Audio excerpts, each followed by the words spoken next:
Expiry date আর best before ডেটের মধ্যে পার্থক্য কি? কোন তারিখের কি অর্থ? জেনে নিন এই দুই তারিখের ভিন্নতা, যা জিনিস কিনতে ও তারিখ বুঝতে সাহায্য করবে আপনাকে। আজকাল প্যাকেটজাত যে কোনো খাদ্যদ্রব্য বা অন্য কিছু কিনতে গেলেই সবার আগে যেটা দেখা হয় তা হলো এক্সপায়ারি ডেট অথবা বেস্ট বিফোর ডেট। তবে এই দুটো তারিখের বিষয়ে অনেকেরই ভ্রান্ত ধারণা রয়েছে। অনেকেই মনে করেন এই দুটি তারিখ একই, কিন্তু আদতে এমনটা একেবারেই নয়। দুটো কথার অর্থ সম্পূর্ণ ভিন্ন, তাই সেই প্যাকেটজাত দ্রব্য ব্যবহার করার পদ্ধতিও আলাদা। তাই কেনার আগে অবশ্যই জেনে নিন এই দুই কথার ভিন্নতা কোথায়, দুই কথার মানেই বা কি। Best before date.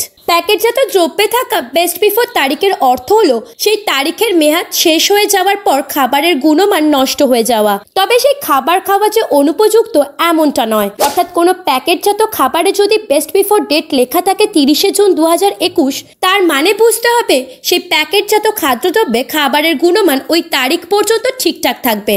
তবে তারিখের মেয়াদ শেষ হয়ে যাওয়ার পর সেই গুণমান বা স্বাদ গন্ধ পরিবর্তন হয়ে যেতেই পারে, কিন্তু তার মানে এই নয় যে খাবারটি খাওয়া অনিরাপদ। Expiry date. সম্প্রতি একটি ভিডিও পোস্ট করেছে FSSAI, যেখানে প্যাকেটজাত দ্রব্যের তারিখ বিষয়ে জানানো হয়েছে। পাশাপাশি মানুষকে সতর্ক করা হয়েছে যে কোনো প্যাকেটজাত দ্রব্য কেনার আগে অবশ্যই তা কি কি উপাদান দিয়ে তৈরি, তার মেয়াদ কতদিন, সমস্ত কিছু চেক করে নেওয়ার।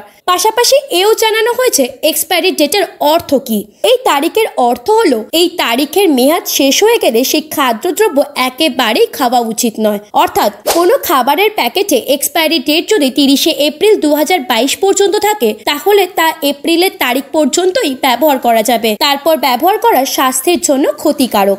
অর্থাৎ এক্সপায়ারি ডেট এবং বেস্ট বিফোর ডেটের অর্থের পার্থক্য এটাই যে এক্সপায়ারি ডেটের মেয়াদ শেষ হয়ে গেলে সেই খাবার খাওয়া অনিরাপদ, কিন্তু অপরদিকে বেস্ট বিফোর তারিখের মেয়াদ শেষ হয়ে গেলে সেই খাবার খাওয়া অনিরাপদ নয়, সেটি খাওয়ার উপযুক্ত থাকলেও থাকতে পারে। উল্লেখ্য, যে কোনো প্যাকেট জাতীয় খাবার কেনার আগে সেই প্যাকেজের লেবেলগুলি অবশ্যই পড়ে নেওয়া উচিত। তবে এক্সপায়ারি খাবার একদমই খাওয়া উচিত নয়, এতে স্বাস্থ্যের উপর ভয়ানক প্রভাব পড়তে পারে। Bureau report, talk to time.